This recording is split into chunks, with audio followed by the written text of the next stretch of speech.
Hello दोस्तों, बहुत बहुत स्वागत है आपका इकोनॉमिक्स हिंदी विद मैथ में। तो आज की इस वीडियो में हम करने वाले हैं विनिमय दर के बारे में पढ़ने वाले हैं। ये जो चैप्टर हमारा चल रहा था, यहाँ पर मैक्रो इकोनॉमिक्स का क्लास 12th का चैप्टर चल रहा था। तो ये हम यहाँ पर जो है चैप्टर नंबर 5 हम यहाँ पर कर रहे थे। यहाँ पर हमने जो है थर्ड पार्ट डिस्कस कर लिए थे इस चैप्टर के। क्लास जो है 12th का इकोनॉमिक्स का जो है चैप्टर है, जिसका नाम है खुली अर्थव्यवस्था एवं भुगतान शेष। तो ये वाला चैप्टर हमारा चल रहा था, तो इसके मैंने थर्ड पार्ट करा दिए हैं। अगर आपने नहीं देखे तो चैनल की प्लेलिस्ट में जाकर देख सकते हैं, वहाँ पर आपको वीडियो मिल जाएगी। तो चलिए अब हम देखते हैं, यहाँ पर विनिमय दर को पढ़ने वाले हैं। तो देखिए विनिमय दर क्या होती है। विनिमय दर होती है एक देश की यानी करेंसी का जिस दर में यानी जिस दर पर दूसरे देश की करेंसी से विनिमय किया जाता है उसे विदेशी विनिमय दर कहते हैं। तो यहाँ पर विदेशी विनिमय दर क्या होती है, तो यहाँ पर इसकी परिभाषा दे रखी है कि एक देश की करेंसी यानी जब एक देश की करेंसी यानी एक देश की करेंसी जो भी होती है, मान लीजिए यहाँ पर मैं मान लेता हूँ, यहाँ पर भारत एक देश ले लेते हैं, यहाँ पर ये भारत ले लेते हैं, ठीक है। यहाँ पर मैं भारत ले लेता हूँ और दूसरा देश जो है मैं यहाँ पे इस तरह से यहाँ पर अमेरिका ले लेता हूँ, ठीक है। तो यहाँ पर मैंने दो देश ले लिए, एक भारत ले लिया, एक अमेरिका ले लिया। यहाँ पर जैसे कि मान लीजिए यहाँ पर इस तरह से ये जो है डॉलर आ गया, यहाँ पर डॉलर आ गया और यहाँ पर जो है रुपए का निशान आ गया। तो यहाँ पर रुपए करेंसी चल रही है, यहाँ पर डॉलर चल रहा है, ठीक है। तो एक देश की करेंसी यानी एक देश होगा, उसकी करेंसी होगी, एक देश की करेंसी जिस दर पर दूसरे देश की करेंसी से विनिमय करती है। विनिमय मतलब क्या होता है, आदान प्रदान। कि विनिमय का मतलब हो गया देश, जैसे कि मान लीजिए यहाँ पर विनिमय का यही मतलब हुआ, जैसे कि यहाँ पर अगर मान लीजिए यहाँ पर कि एक व्यक्ति है, यहाँ पर एक व्यक्ति है, इस तरह से विनिमय के माध्यम का मतलब क्या होगा, यहाँ पर देखिए एक व्यक्ति है और यहाँ पर दूसरा व्यक्ति है, ठीक है। इसके पास कुछ सामान है और इसके पास भी कुछ सामान है। तो ये दोनों व्यक्ति जब आपस में एक दूसरे का सामान जो है एक्सचेंज करेंगे, तो मान लीजिए यहाँ पर जो है ये इस व्यक्ति के पास एक ऐसा सामान है और इसके पास कुछ महंगा सामान है, इसके पास कुछ सस्ता सामान है। तो मतलब यहाँ पर दो सामान इस व्यक्ति ने इस व्यक्ति को दे दिए और ये वाला व्यक्ति जो है यहाँ पर कितने सामान देगा, सिर्फ एक सामान देगा। तो उसके बदले में इसे जो है यहाँ पर दो सामान मिल जाएंगे। तो इस तरह से क्या होता है कि एक दूसरे के साथ एक्सचेंज करते हैं, मतलब विनिमय करते हैं, ठीक है, अदला बदली करते हैं। तो उसी तरह से करेंसी में होता है अदला बदली, ठीक है। एक दूसरे के साथ क्या हो जाता है, अदला बदली की जाती है। अदला बदली से मतलब यहाँ पर करेंसी से हो गया कि यहाँ पर नोटों की अदला बदली हो रही है, ठीक है। तो यहाँ पर आपको बेहतर समझाने के लिए मैं यहाँ पर एग्जाम्पल ले रखा है, मैंने यहाँ पर भारत का एग्जाम्पल ले लिया है, ठीक है। और भारत के अलावा यहाँ पर जो है दूसरा एग्जाम्पल मैंने यहाँ पर अमेरिका का ले लिया है। तो अमेरिका और भारत के माध्यम से हम समझने का प्रयास करते हैं।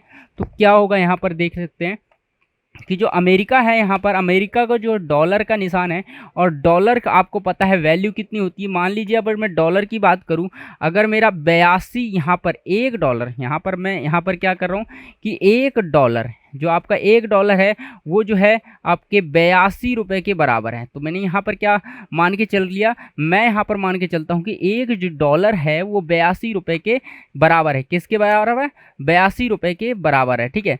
तो यहाँ पर इस तरह से ये 82 रुपये के बराबर हो जाएगा, ठीक है। तो यहाँ पर आ गया 82 रुपये। अब देखिए यहाँ पर जो भारत है, यहाँ पर क्या हो गया, विनिमय हो गया। यहाँ पर एक रुपया, मान लीजिए यहाँ पर एक जो है एक सिक्का यहाँ पर जो है 82 सिक्कों के बराबर है। तो इस तरह से ये विनिमय हो गया, ठीक है। तो यहाँ पर क्या है, ये बराबर हो गया, इसके बराबर है। मतलब एक डॉलर अगर चाहिए तो भारत के लोगों को 82 रुपये देने पड़ेंगे, तब जाके यहाँ पर अमेरिका का एक सिक्का मिलेगा, ठीक है। तो यहाँ पर जो है इस तरह से विनिमय दर होती है। तो अगर इस व्यक्ति के पास यहाँ पर इस व्यक्ति को एक डॉलर चाहिए, ठीक है, एक डॉलर चाहिए, तो ये व्यक्ति जो है यहाँ पर दूसरे व्यक्ति को यानी अमेरिका वाले व्यक्ति को कितने देगा, 82 रुपये देगा, तब जाके इसको एक डॉलर मिलेगा। तो आई होप ये आप समझ गए होंगे। तो और जो दर है, क्या दर है, यही दर है, एक डॉलर के बदले आपको 82 रुपये देने पड़ेंगे। यानी दर कितनी है, 82 रुपये की है दर, मतलब जो अंतर है इसमें वो दर है, ठीक है। तो यहाँ पर यही कह रहा है कि जो विनिमय की दर कहलाएगी, क्या कहलाएगी, विनिमय की दर, जिस दर पर एक देश दूसरी देश के साथ जो है विनिमय करता है, तो उसे हम उस दर को विनिमय दर कहते हैं, ठीक है। क्या होगी विनिमय दर, यानी एक देश जब दूसरे देश के साथ जिस दर पर ठीक है, जिस दर पर करेंसी का विनिमय करेगा उसे विनिमय दर कहेंगे। ठीक है, आई होप क्लियर हो गया। चलिए अब हम देखते हैं विनिमय दर के प्रकार क्या होते हैं। अब देखिए विनिमय दर के प्रकार क्या होते हैं वो हम समझते हैं। विनिमय दर के प्रकार, तो देखिए स्थिर विनिमय दर होता है, दूसरा होता है लोचशील या नम्य विनिमय दर। ठीक है, दो प्रकार की विनिमय दर होती है, तो एक एक करके इसको समझते हैं। पहले स्थिर विनिमय दर को हम समझते हैं क्या होती है।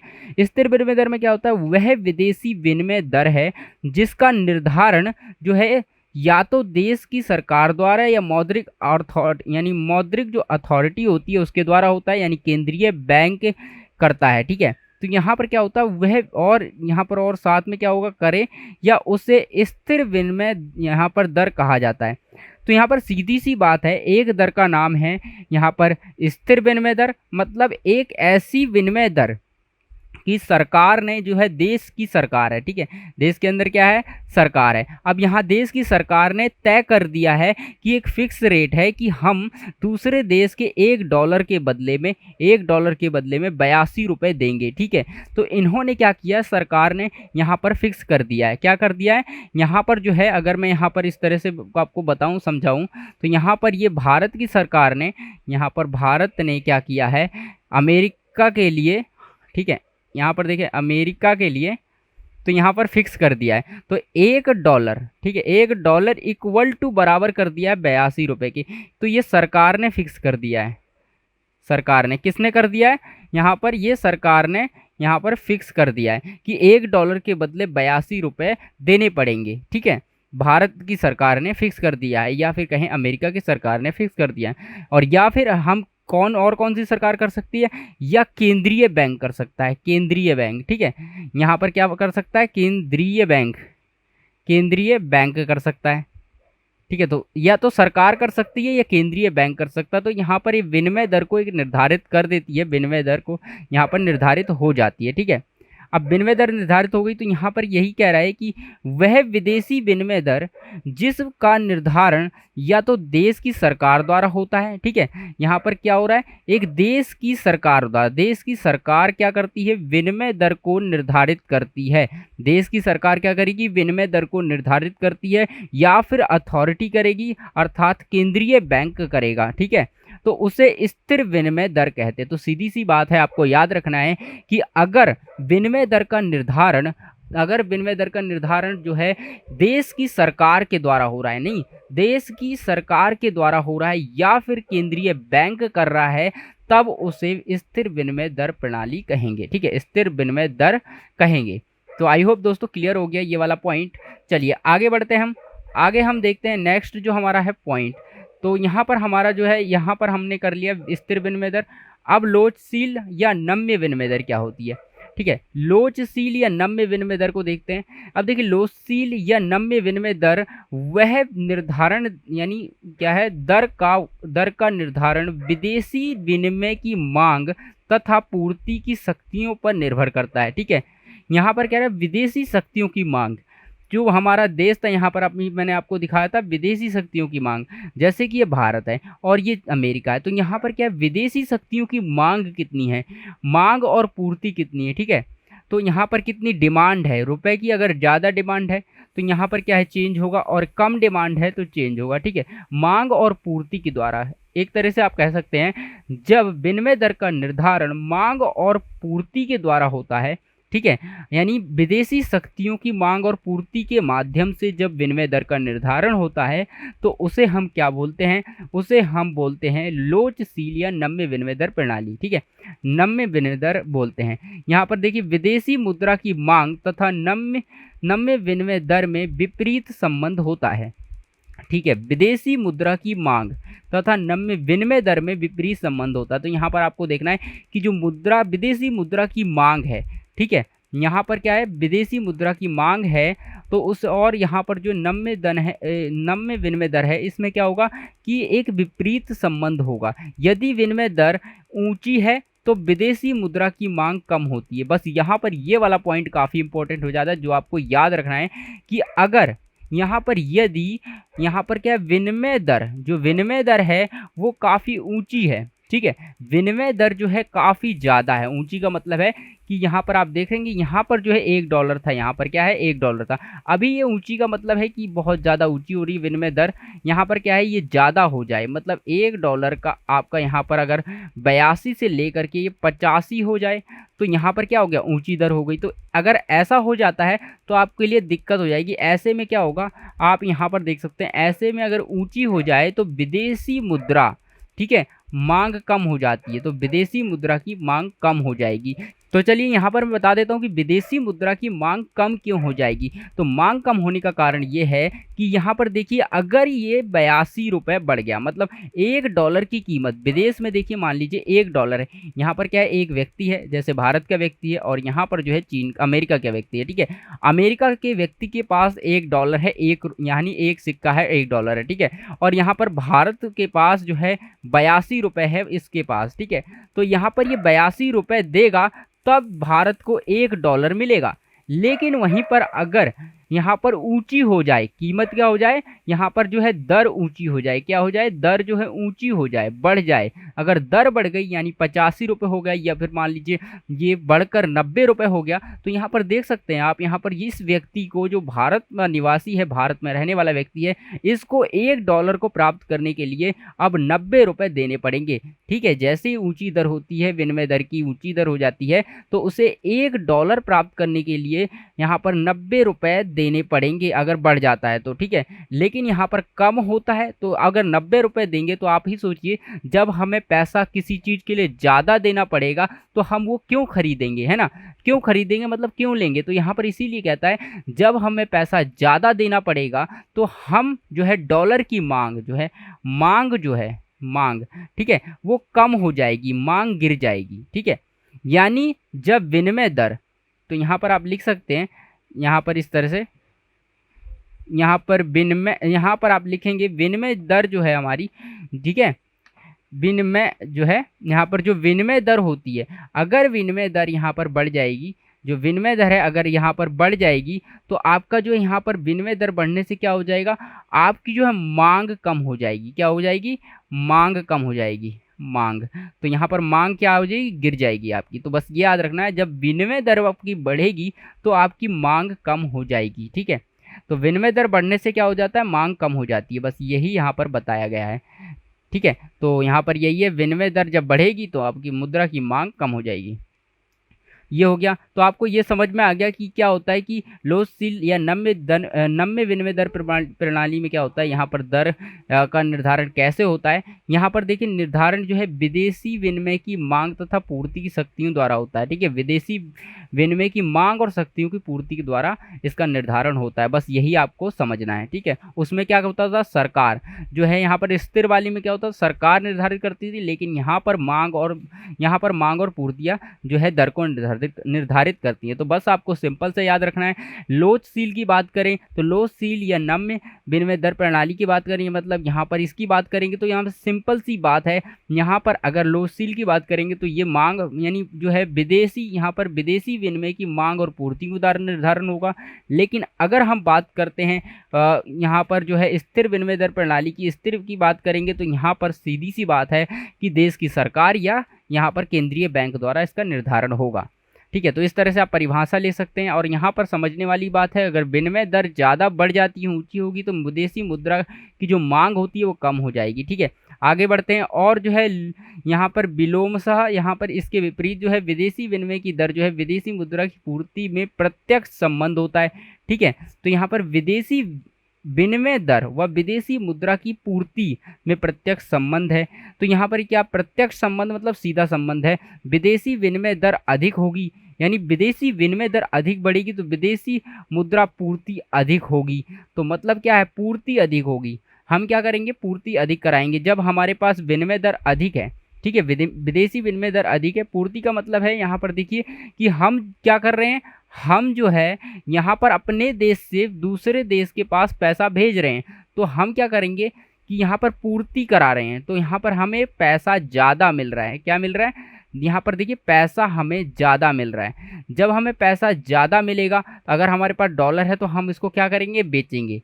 तो दूसरे देश में देंगे तो हमें पैसा ज़्यादा मिलेगा, ठीक है। तो पूर्ति हम कराएंगे, डॉलर की पूर्ति हम अमेरिका में कराएंगे। तो इस तरह से मतलब कि हमारी जो है यहाँ पर बढ़ जाएगी, क्या हो जाएगी, हमारे यहाँ पर बढ़ जाएगी, जो यहाँ पर हमारे पास जो मुद्रा की पूर्ति अधिक हो जाएगी, ठीक है। क्या हो जाएगी, मुद्रा की पूर्ति अधिक हो जाएगी। चलिए अब हम बात करते हैं यह वाला नम्य विनिमय दर के गुण क्या होते हैं, क्या क्या गुण होते हैं। बस आपको याद रखना है सिर्फ कि यहाँ पर विदेशी विनिमय मांग, यानी विदेशी यहाँ पर विनिमय की मांग जो होती है पूर्ति की शक्तियों द्वारा निर्धारित होती है। यानी विदेशी विनिमय दर जो होती है यहाँ पर मांग और पूर्ति द्वारा निर्धारित होती है लोकशील में। और वहाँ पर सरकार और विदेश यहाँ पर जो वहाँ पर था सरकार और केंद्रीय बैंक निर्धारित करते हैं। चलिए अब विनिमय दर के यहाँ पर गुण देख लेते हैं कौन कौन से हैं। तो विनिमय दर के गुण होते हैं विदेशी मुद्रा के भंडार की आवश्यकता नहीं होती है, ठीक है। तो यहाँ पर क्या है, हमें भंडार करने की आवश्यकता नहीं है। तो चलिए अब देखते हैं नम्य विनिमय दर के गुण। तो नम्य विनिमय दर गुण के बारे में क्या कहता है, विदेशी मुद्रा के भंडार की आवश्यकता नहीं होती। जो विदेशी मुद्रा का भंडार करना होता है ना, उसकी आवश्यकता नहीं होती। संसाधनों का सर्वोत्तम आवंटन होता है, मतलब हम संसाधन जो हमारे पास है उनका अच्छे से हम जो है जनता में बांट सकते हैं। उसके बाद भुगतान संतुलन खाते में जो है स्वतः समायोजन हो जाता है। जो भुगतान संतुलन का जो खाता है वो स्वतः ही समायोजन हो जाता है, मतलब कि ठीक हो जाता है, संतुलन में आ जाता है, ठीक है। यहाँ पर व्यापार जो है शेष, यहाँ पर व्यापार और पूंजी के जो है आवागमन में आने वाली रुकावटों को दूर करना।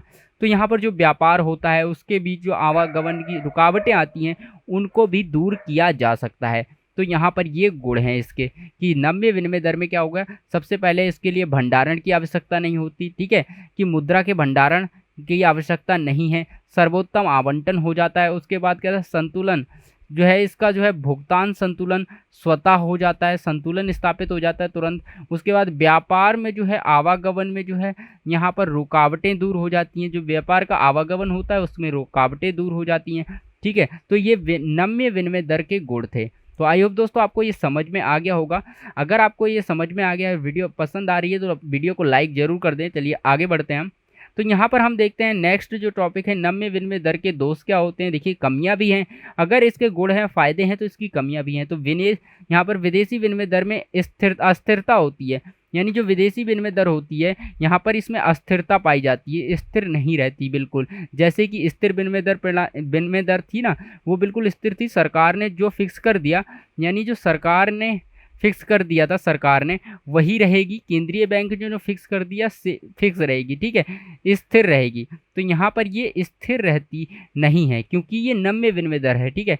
उसके बाद सट्टेबाजी को बढ़ावा देती है, ठीक है, ये सट्टेबाजी को बढ़ावा देती है क्योंकि इसका जो है कीमत जो है उतार चढ़ाव आता रहता है, फिक्स नहीं रहती है। इसलिए लोग भविष्य में उम्मीद और भविष्य में जो है कि इसकी कीमत बढ़ेगी वो इकट्ठा करना शुरू कर देते हैं। मान लीजिए यहाँ पर मैं समझता हूँ कि यहाँ पर एक व्यक्ति है, ठीक है, काफ़ी अमीर है, और यहाँ पर जो है ये क्या करता है, ये मानता है, ये चीन जाता है, वहाँ चीन से जो भारत मतलब अमेरिका जाता है, अमेरिका से बहुत सारे डॉलर लेकर आता है और अपने पास रखता है, ठीक है, अपनी तिजोरी में भर लेता है। क्या करता है ये व्यक्ति, अमेरिका जाता है, वहाँ से डॉलर लाता है और डॉलर को अपने बक्से में भर लेता है। देखिए एक एग्जांपल के लिए बता रहा हूँ, यहाँ पर बहुत सारे डॉलर ये भर लेता है।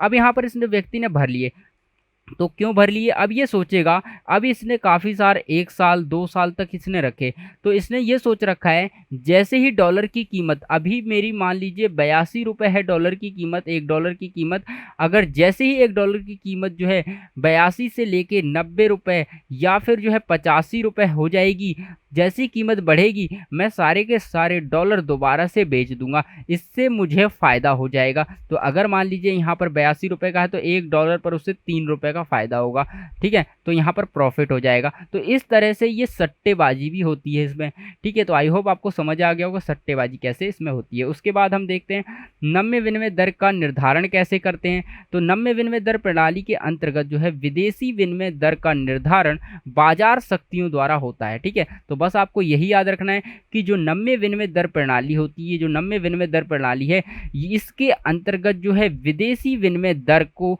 जो है निर्धारित किया जाता है बाजार की शक्तियों द्वारा।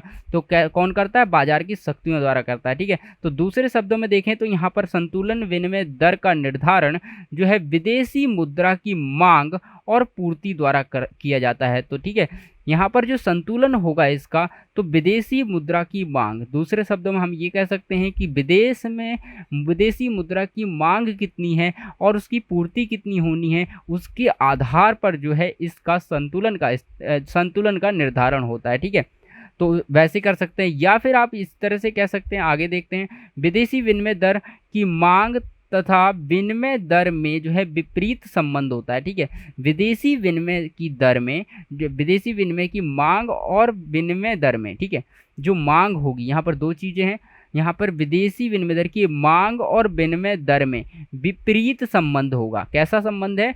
मांग और यहाँ पर विनिमय दर में विपरीत संबंध होगा। तो विपरीत संबंध को मैं दिखाने के लिए मैं एक ग्राफ बना देता हूँ, यहाँ पर ग्राफ के माध्यम से आपको अच्छे से समझ में आएगा। तो चलिए, तो मैंने यहाँ पर एक ग्राफ बना दिया।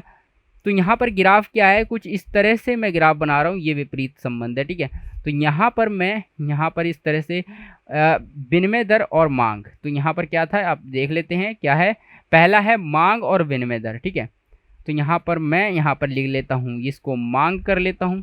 ठीक है, ये मांग है हमारी, ये हमारा यहाँ से लेकर के ये मांग हो गई, और ये विनिमय, यहाँ पर विनिमय दर हो गई। ठीक है, तो यहाँ पर जो है विनिमय दर हो गई। तो इस तरह से क्या है, ये विनिमय दर। तो आप यहाँ पर देखिए, इसमें क्या होता है, विपरीत संबंध होता है। अगर यहाँ पर क्या होगा, अगर मैं मांग को बढ़ाऊंगा, अगर मेरी मांग बढ़ रही है, ठीक है, यहाँ पर P1 है मांग, तो P1 से यहाँ पर देखिए विनिमय दर कितनी होगी। अगर मांग बढ़ेगी तो विनिमय दर मेरी यहाँ पर जो है, यहाँ पर जो दर है, यहाँ पर मैं विनिमय दर को मैं D लिख देता हूँ, विनिमय दर आ गई। उसके बाद अगर मेरी मांग, सोचिए अगर मेरी मांग कम हो जाती है, ठीक है, मैं क्या करता हूँ, P2 कर देता हूँ, मांग को कम कर देता हूँ। तो यहाँ पर देखिए, जैसे ही यहाँ पर मेरी मांग कम हुई तो मेरा D1 हो गया, मतलब कि मेरी जो है विनिमय दर बढ़ गई। तो यहाँ पर एक ही बात यहाँ पर इस ग्राफ से साफ हो जाती है कि जो अगर मांग है, ठीक है, मांग, यहाँ पर एक बात यहाँ पर साफ होती है, क्या है, अगर मांग है, ठीक है, मांग की बात करें, अगर मांग है, मांग बढ़ेगी, ठीक है, अगर मांग बढ़ेगी तो यहाँ पर विनिमय